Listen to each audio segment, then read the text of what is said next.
So being able to introduce all these new materials, I would come in and go, oh my gosh, you guys, look what I got. And I would open it up and it'd be like eye candy and everybody's oohing and ahhing.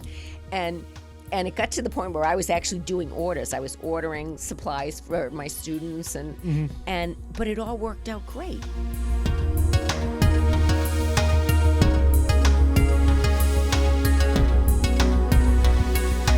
All right, Donna Rossetti-Bailey, after some technical difficulties, after some postponements, we're finally here. We're recording, and I'm excited about this. Oh, thanks, Dave. I really appreciate being here and being able to connect with you and the whole South Shore and the arts community, and I'm very grateful. Yeah, well, as I said, I think that you're kind of an important part of this community, and you've taught in the public school systems and at all the art associations, and I'd love for people to hear a little bit about your history. Okay, thanks.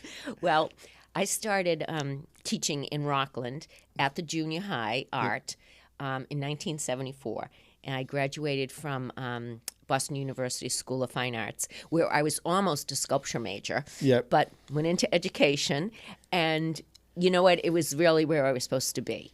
Yep. I remember in the 5th grade thinking, I want to be an art teacher. Yep. And so that was kind of it. So I was on the right path. So I taught junior high for 4 years, 7th and 8th grade, and that was a challenge. And then I had the opportunity to transfer to the high school art department with Diane Carcady and Lou Meyer at that point, and it was great. We had a great department. We all worked well together. Yep.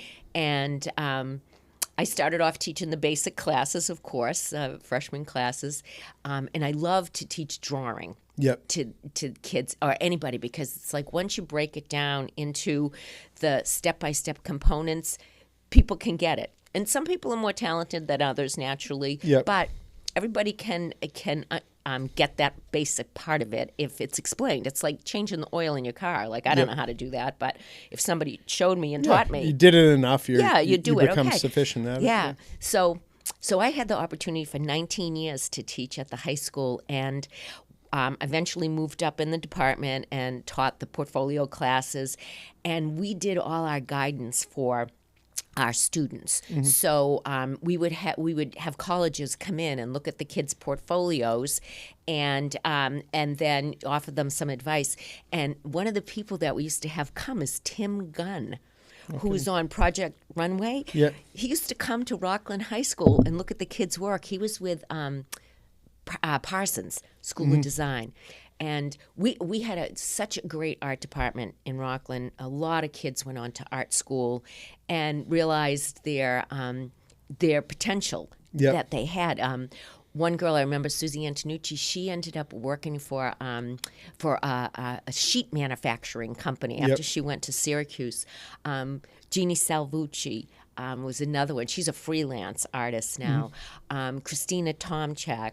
I mean, there was Lisa Mooney, Kenny Johnson. There were so many I can name. Anne Marie Feinstein.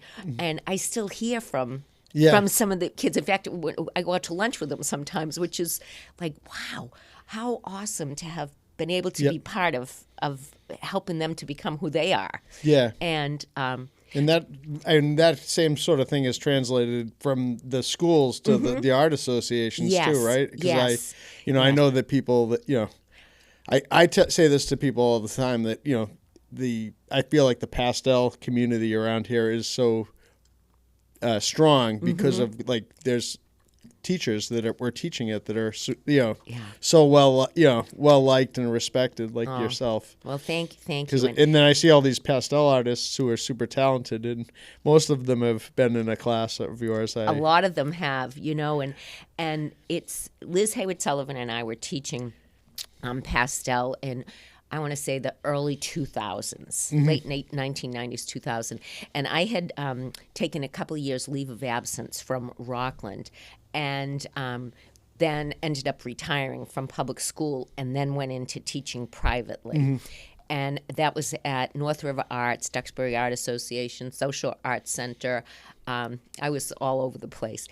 But it was awesome because pastel was just starting to come back as like a Renaissance art, and they were starting to develop new pastels, ones that were more vibrant, more pigmented, and through our teaching, Liz and I teaching, and then attending the International Association of Pastel Societies convention for several years.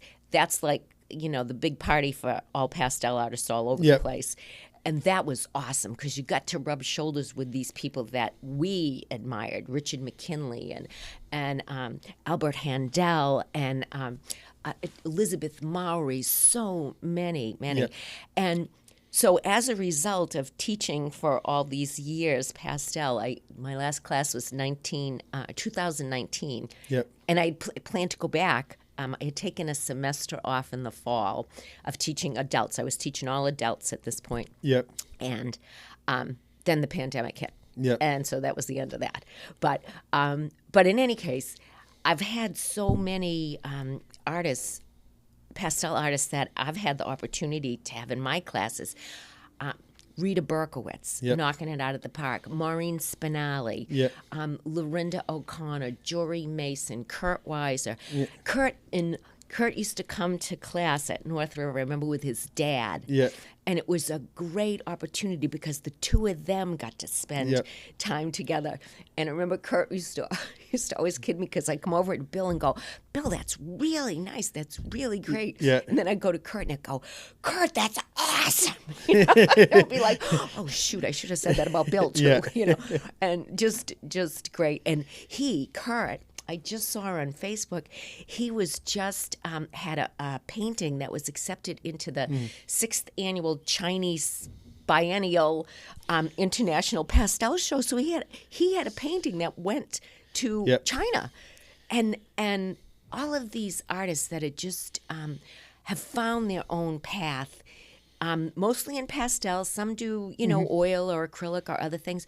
Sue Kerringett's another one. Patler Liberté, Sue Rogers. I could go on and on and on and on. Pretty much anybody that does pastels that you've heard of in the South Shore. Pretty much, yeah.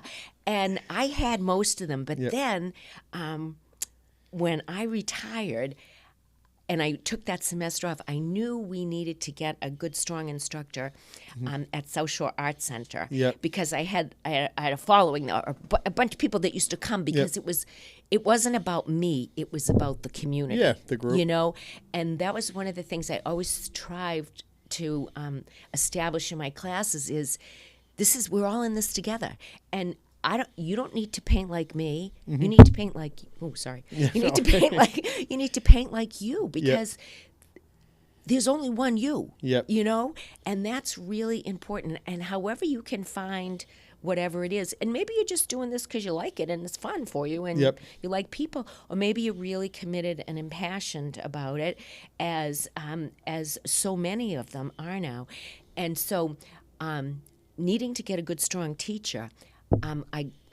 Lorinda took over for me, and this woman who, God bless her, just passed. She was a shining star.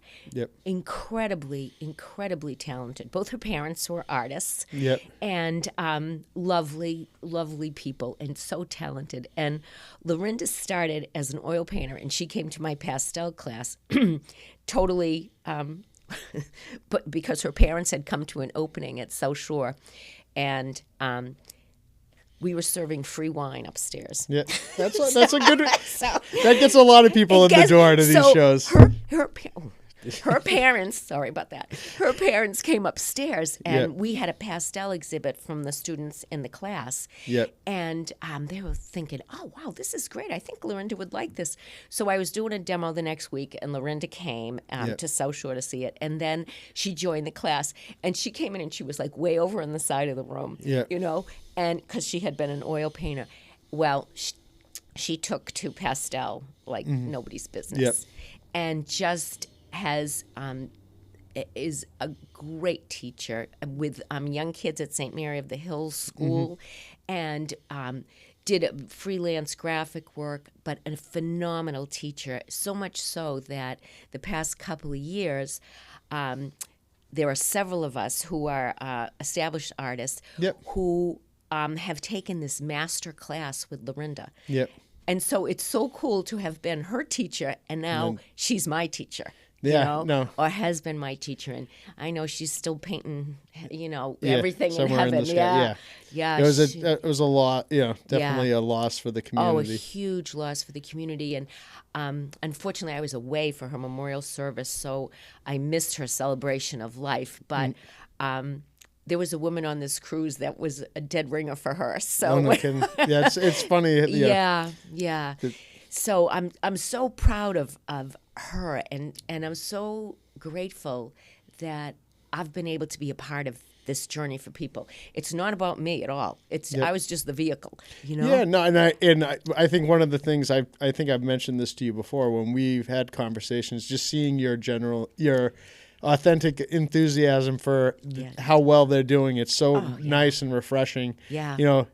You could see somebody teaching and maybe getting a little, oh my God, like that was my student, and but no, they're better than me. But it's I mean, I think that's the way things evolve and get better, right? Absolutely. You teach somebody and they it's only a matter of time before they become better than you if they have that, as they should. Yeah.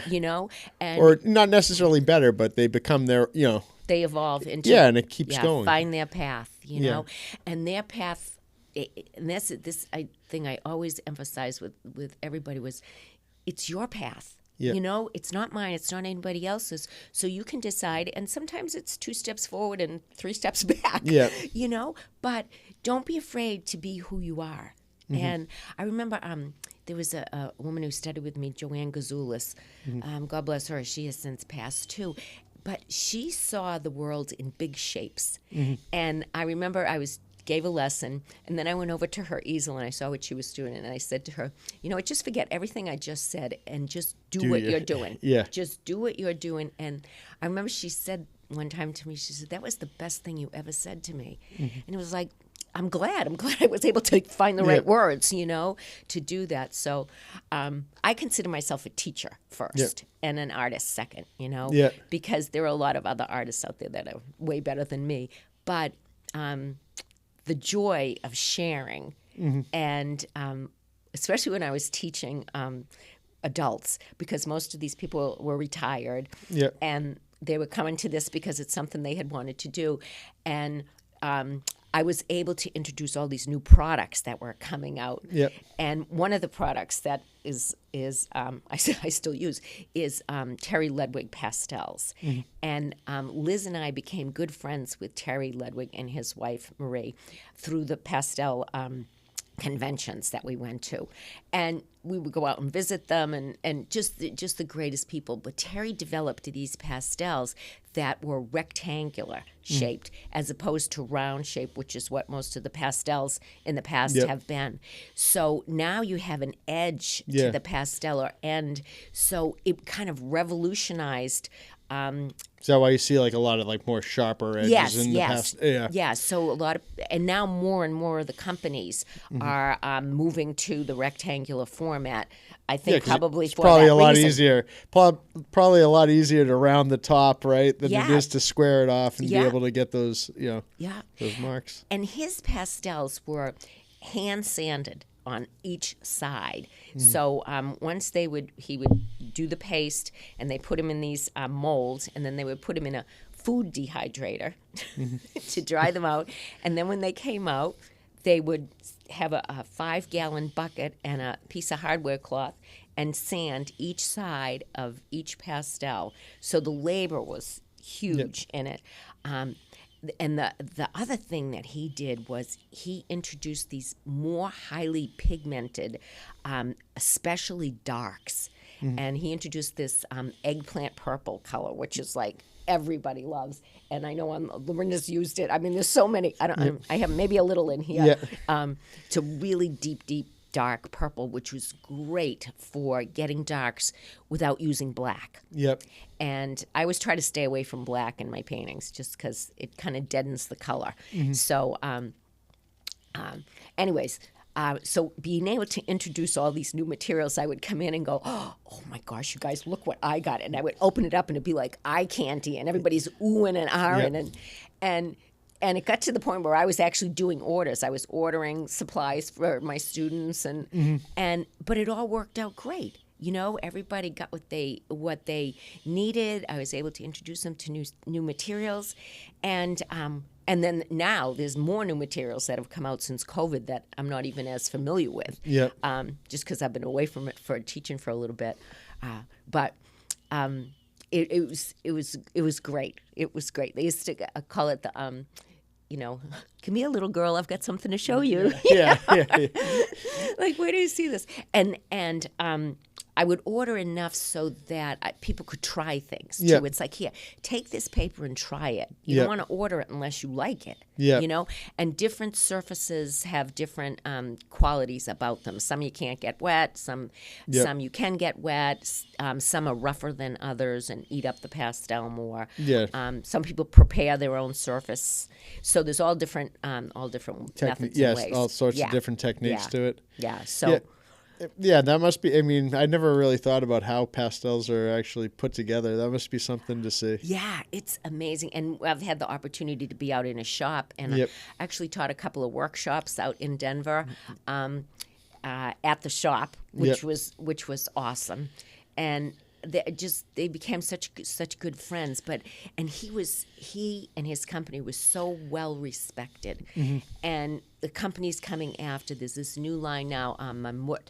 And Luda is another brand that I'm not as familiar with, but I know Lorinda loves those. Yep. And Lorinda now has her own group of artists that have been studying with her for years. So it was so great to see how the teaching got passed down. Now, when you see, obviously when you go to some shows around here, it's cool that you're still in the area, to see it, like you see your students' works and, you go to a show and see their works and you see works that were taught by a student of yours. Can you kind of pick up on some stuff and be like, that looks like somebody that would have studied under Lorinda? Or sometimes, but she, like me, always encouraged people to do their own thing.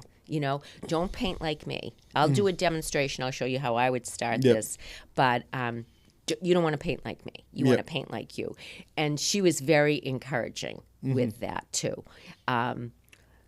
She's getting missed. Yeah, she will be missed for sure. I had that one I showed you earlier. Yeah, and I was excited to. I mean, that was one of the pieces I picked up at South Shore's.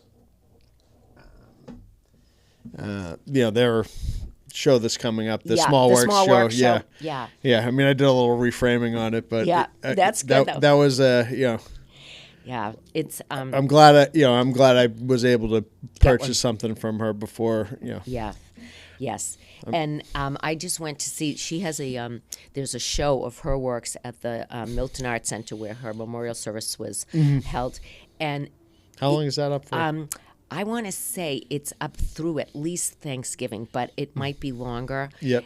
But the Milton Arts Center is only open certain times. So we were lucky enough to be able to get in to see it this past Saturday.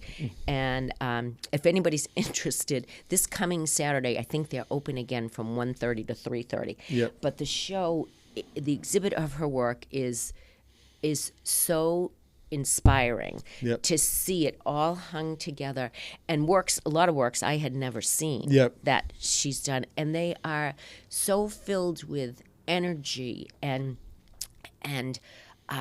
love of color and mark making, and they're just it was great. My husband came too, and we looked around and said, oh my God, this is amazing. And the only thing I can think of is that she must have done everything she had to do. Yeah. And so to see it all together is beautiful. And I know at South Shore they're going to have an exhibit for her. Yeah, and February, I know March or something. Yeah, I know that I've heard some talk about it, and then I know there was some talk about trying to include maybe some of her students too or something. Yeah. Yeah, so that'll be great. I'll get the lowdown on that. Yeah, eventually. no, I think that'll be nice to see, especially for people that aren't able to get up to Milton. Right, like right. Probably myself. Right. And I don't know if there was a video recording of that, of her memorial, or a video recording of the exhibit, which would be really nice for people to see. Yeah. You know, so. Was it a, like, mostly recent works, or was it did it span like a more of a retrospective show? I think it might have spanned just a few years, because a lot of the work that is hanging in the show was from their house. You know, like I knew a couple of pieces were hanging in the living room and the dining room. Yep. So I think they're pieces that she really has loved too, and maybe held on to, and maybe the family wants to hold on to them. I don't think anything's for sale in Milton. Yep. But I think it might be at South Shore when the time comes, and I'm not quite sure how that's all going to get put together. Yeah.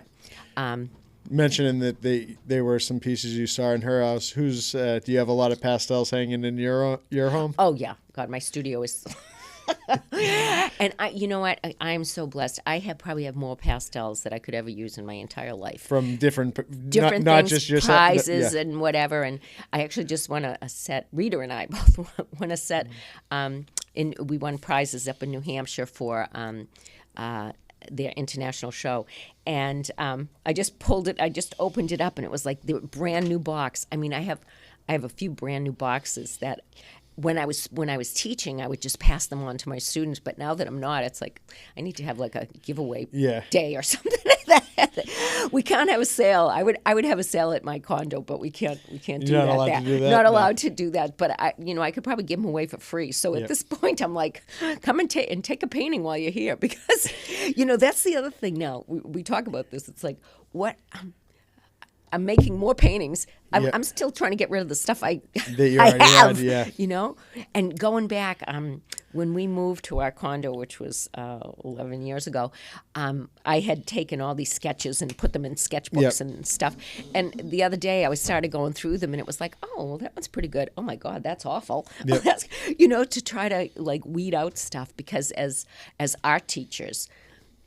Those of us that are art teachers, we are pack rats. Yeah. We collect everything. Oh, might be able to use that. Yeah, we talked about this before too. Yeah. I mean, I think even like the sketches and stuff like that, like some of the books that people have too, that they're not like even like framed or displayed. Sometimes those are such gorgeous like works. So I would imagine as a teacher, being a pack rat, those folders and like the old planners and with sketches plan and books. stuff. I have a bookcase full of plan books, some from Rockland High School. And what I used to do, and I continued when I was teaching pastel, is I would take photographs of students' work. Yep. So where they started, and then the next step and the next step. And I would put them together in the book so they could go to the plan book and they could look and they could see their progress. And everybody loved that. Yep. So as a result, now I have a bookcase full of lesson plans. And I think nobody wants lesson plans anymore. You can get everything online, Yeah, but I feel like there's something to be like. I feel like some of that stuff would be super cool to see. Oh, I feel like you see them in you see things like that in museums, right? Yeah. Like like in their under glass cases, right, and the page they're open. Right. I mean, not probably every piece in it is a work, of art, but I'm sure that there are some. I remember Jack Heron we were talking on the podcast, and he had his sketchbook with him, and he was flipping through and showing me some stuff. Mm-hmm. It's just like, oh my God, I know. Like rip a couple of those out, put them under glass. I know. They're. Yeah, it's true, and the other thing that's true about sometimes when you're not invested, you're just doing a sketch. It's so spontaneous and it's so immediate. Yep.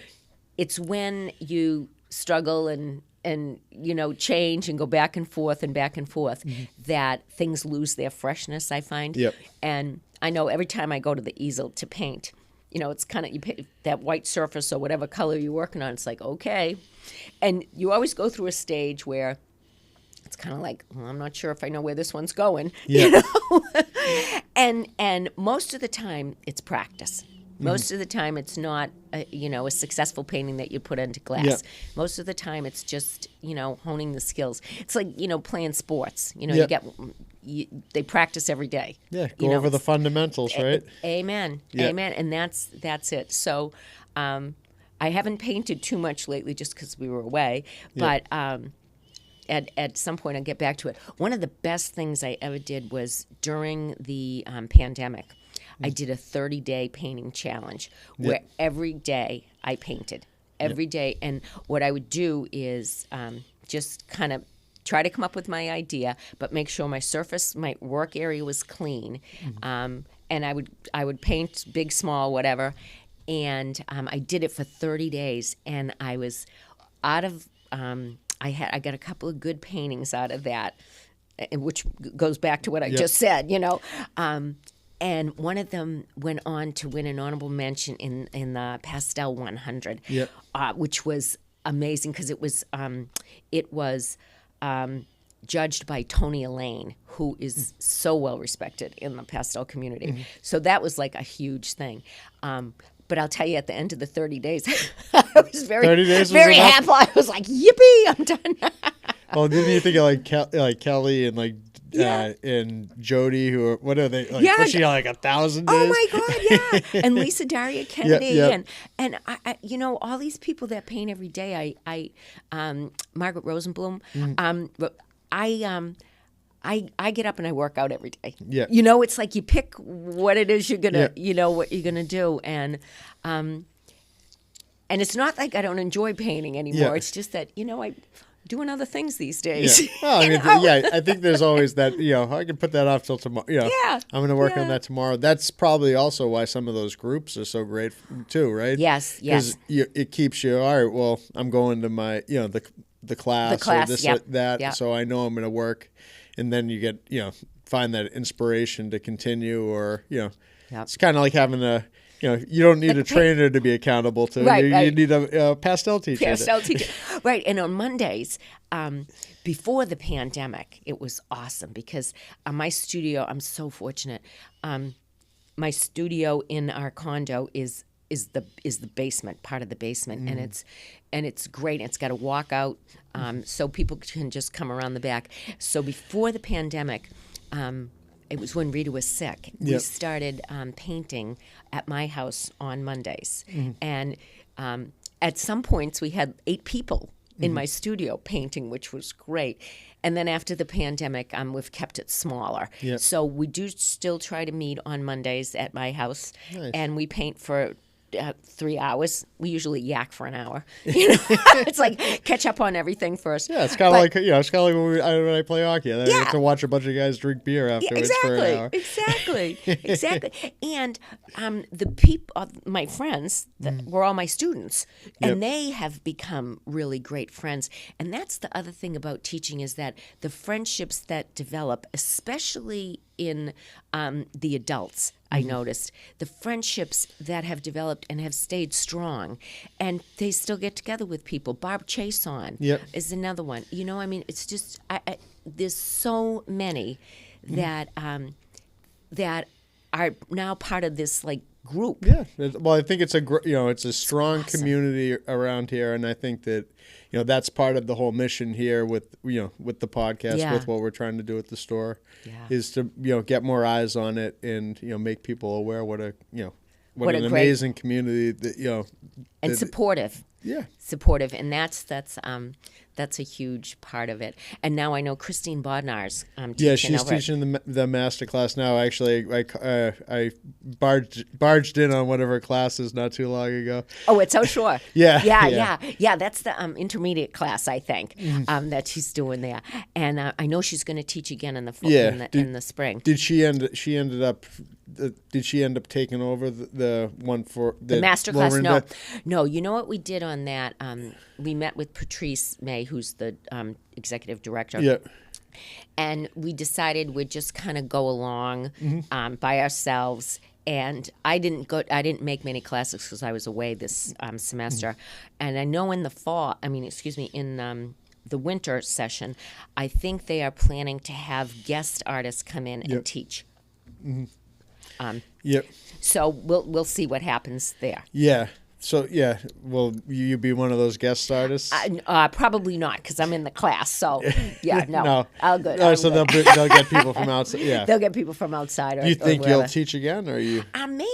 Maybe. I did a workshop in it was like a year ago in April at North River, and I've been asked to come back and teach, but it's kind of like, I don't know, we're kind of in a different place at this stage of the game. Well, workshops are still like a form of teaching, but it's on a more convenient for somebody's schedule, right? Right. And it's not a every week thing. Mm-hmm. And I feel I'm a little bit removed from the latest and greatest in pastel, just because I haven't been to the convention, but and I haven't seen all the new products. And that, I'll just make an aside. The convention is awesome because there's a trade show and all the new products are out. Yeah. So that's what was so cool about one of the things. So. Yeah.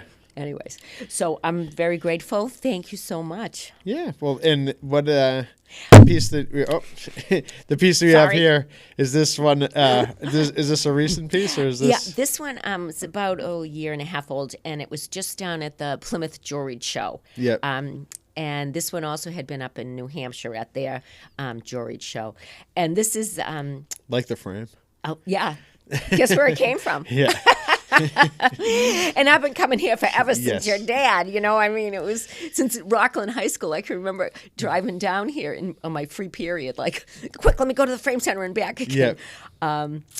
Yeah. So I love this frame, and I love those copper frames that you guys have too. So, but this works, better with the palette. The copper didn't work with this one. So, and this is Hammerock. This is if you drive way to the end of Hammerock, Fourth Cliff, and just as you turn around and the sky just opens up. It's beautiful. And I'm so sorry about that stupid mic. No. It's you know what? It's me. It's the hands and the It's part of the. It's part of the show. Whole thing, yeah.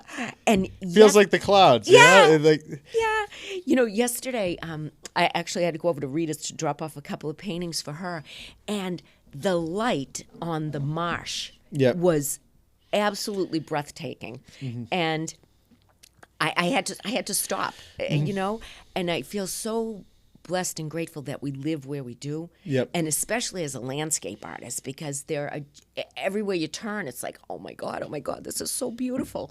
So, and sometimes I feel like I just have to go to the beach, or I just have to go to the river. You just have to see it. Yeah, the marsh is one of the. Is that one of your favorite subject matters? Marshes, I know. And I feel like that's one of the. I think that the obviously the marshes are prevalent in the area, but I feel like because of great teachers like yourself, I think that we see a lot of marsh pastels. Marshes. Yeah, well, the subject matters, and and I think that that's a testament to the people teaching, right? Yeah, well, thank you very much. And I just, myself, I feel like, I was just the vehicle. I just gave them the information. And like Maureen Spinelli, for instance, she paints trees. The trees, the birch trees, they're beautiful. And they are phenomenal. And I remember she was taking a class with Liz, and she had said to Liz, I'm interested in trees, and so Liz said, paint trees. Yeah, and that's what she's done, and has become so proficient. So it's like you said, there's those fundamentals, right? You just keep painting a birch tree, keep working on it, and you master it, and and then you're focus. I mean, it's like anything, right? You become a specialist in one thing, and you hope that people appreciate it, right? Well, also, it's like, you know what? That's your interest. So go and do it. Yeah. Why not? Do it for yourself. Do it for yourself. Why not? Why wouldn't you do it? What do you got to lose? And to see how students have not only bonded with each other, but how they have gone off on their own trajectory as a teacher. That is like the greatest thing. It's like, wow, I was fortunate enough to be part of that. And there they go, Well, I love the energy you have and the enthusiasm for it. And thanks. What do you attribute that to? You think is that all the exercise you're doing? The grounding mat. The grounding mat. Yeah. My meditation. Yeah. I'm doing the Dalai Lama meditation on happiness now. Yeah. No, it's working. Yeah. like I said, I consider myself a teacher first. Yep. And you know what? I have this quote from Fred Rogers that I love. Let's hear I'll it. just read this before we go. You're going to inspire me. Okay. This is from Fred Rogers. As human beings, our job in life is to help people realize how rare and valuable each one of us really is. That each of us has something that no one else has or ever will have. Something inside that is unique to all time. Mm-hmm. So that's kind of how I feel about, everybody's got their own thing. And if I can help you along the way, thank you. I'm very grateful for that. Do you still have a lot of your students? You said you still have like strong relationships. Do they come to you for advice? And sometimes, yeah. Does that excite you too? Yeah, it's great. Or they call and say, hey, you want to go to lunch? It's like, okay, great. I got a question. Has any of your students ever become faculty teachers at Rockland High? No. As far as I know, no. But one of my students. Photography teachers? I don't know. Spit out a name. Kate Medeiros, wasn't she a teacher there? Kate Medeiros. You know what? I finished in '97 in Rockland. So if she was recent, I wouldn't know. A good friend of mine was a student there in the art program, and then she teaches there. Oh, great! Yeah. Awesome! Yeah. Oh, I love it. That's and that's perfect. Mm-hmm. One of my students, Lisa Connor, she teaches down in Connecticut. Yeah. And she's been teaching probably for 30 years Yeah. and has been named Teacher of the Year, et cetera, et cetera. So I'm glad to hear that somebody's back at Rockland. That's great. It brings great joy to see how things are the same but different. Yeah. And to be able to pass that on. Yep. That's our job, is to make it better for the next generation. Well, I think that like I said, I love the enthusiasm. I love the conversations that I've had the pleasure of having with you off camera and now on camera. And the fact that you've been coming in for so long. I know. Did you used to come in when it was when he had it down the street, or has it always been in this spot? It's always been here, I think. Yeah, it's always been here. What do you think of the evolution of the place? Oh, this is amazing. And what you have done, and how proud is he of you, Dave? I think he's proud, but I know he's proud. I know he's proud. He's kind of like my teacher, Yeah, exactly. Yeah. Exactly. And you started, as a kid here, and to see, how you've invited the artists in, and the gallery, and the exhibit space downstairs, and the artist pages. It's so great that you guys are reaching out into the community. Yeah, well, we want to help build it as much as we can. Yeah. People should recognize what a strong community it is, and we're just a part of it, And thank you. Well, I think you're a big part of it as well. Thank you. I think that we have that in common, where you get to. When I see the communities thriving, when I see the art festivals, like kind of like you, I mean, I think you have a little bit more to do with it. We're just fortunate enough to put frames around things, but you do a fabulous job, I might say. But when I go to shows and I see a bunch of our frames hanging, it kind of it makes me proud, and it makes me excited when I see artists that I know winning prizes. It's not because I get to be a part of teaching them, but we get to help them frame stuff. And everybody does their part. Yeah. And it makes it all work. And when everybody works together, it's just so much easier. And not everything's going to go our way all the time. We know that. But there's so many people that are involved in supporting the arts, and I think that I think I said this maybe the last time on the podcast with somebody else. It's just when people think of supporting the arts, I think sometimes, and myself too, like I think you immediately go to all right, am I giving money to support the arts? Right. But there's so much more support that can be given by just encouragement, volunteering. Yep. Buying stuff at these holiday shows, and yes, even if it's not a huge purchase, $50, those small purchases from the holiday shows too, artists that are trying to unload stuff because they have it's not their favorite piece, or they just have, you just try to move it on, because what are you going to do with it, But that encourages them too. I mean, even when you sell something in in one of those circumstances, I would just imagine you're still pretty happy, right? Oh yeah, are you kidding? Actually, I was trying to get my work together for the North River holiday sale. Yeah. I was trying to get it all together before we left, and I wasn't able to. But in the past couple of years, I've done it, and I've sold a good amount, So it's like you get $500 from all these little sketches. It's like, wow, thank you very much. Yeah. Yay, more art supplies.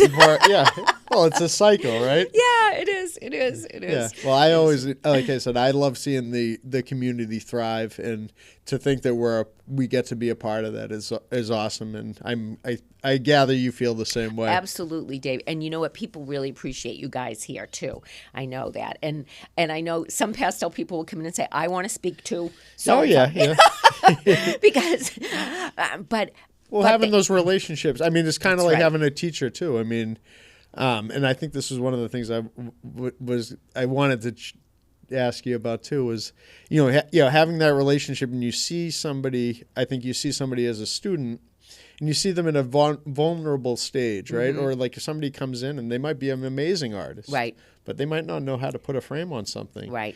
And it's interesting to sometimes, some people do, they know exactly what they want, they pick out things that are amazing, but sometimes people come in and they're challenged to, or they're overthinking it because they're so invested in this piece of art, right? That being able to be someone, and give them opinions, like forming that relationship with somebody that helps you put the finishing touches on something is great.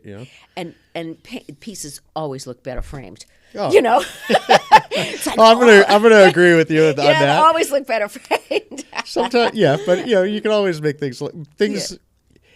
A lot of times we're very fortunate because there's such a great community around here, and that we have a lot of great stuff to work with. Oh, yeah, and we're lucky to have you guys too. So, thank you. Well, I'm thrilled you came in, and like a lot of these conversations, I feel like this one could continue to go on. So I think that we'll have to we'll schedule round two. Round two. Yep, at some point, because Great. We'll be here, and I'm glad that you are also a big part of this community. Thank you so much. Really appreciate it. All right. Thanks. And anybody that wants to we do have an artist page for you. Yes, thank you. Yeah. And they can find all of your stuff there. Current events, shows. Mm-hmm. If you decide to teach another workshop. If I decide to teach another workshop, yeah. I must say my website is woefully out of date, but whatever. I'm not very versed in social media. Again, I think that for us, much like a lot of artists that are just working. Do your work, and if we can, spotlight it and show it. Yeah, thank you. I think it's a great void to fill, and kind of like all the art associations that South Shore might not want to promote North River. It's like we'll just take everyone's calendar, put it in one place, and you can find everything here. And I think the community, the art centers are more apt to support one another now too, because I think everybody, especially since the pandemic, it's like we're all in this together. This isn't individual. It's not one group against another. Let's compete against New York or something, right? Yeah. let's make it work. Let's make it work together. Yeah. Just because it's much less stressful. Yeah. And much nicer. People are when everybody benefits. Yeah. No, I think you look at it as a whole, and yes. Like I said, I'm thrilled to be a part of it. I think you are too, and I'm excited you came in. And thanks. Until next time. Episode 2 with Donna Rossetti-Bailey. Great. Thanks, Dave. No problem. Take care.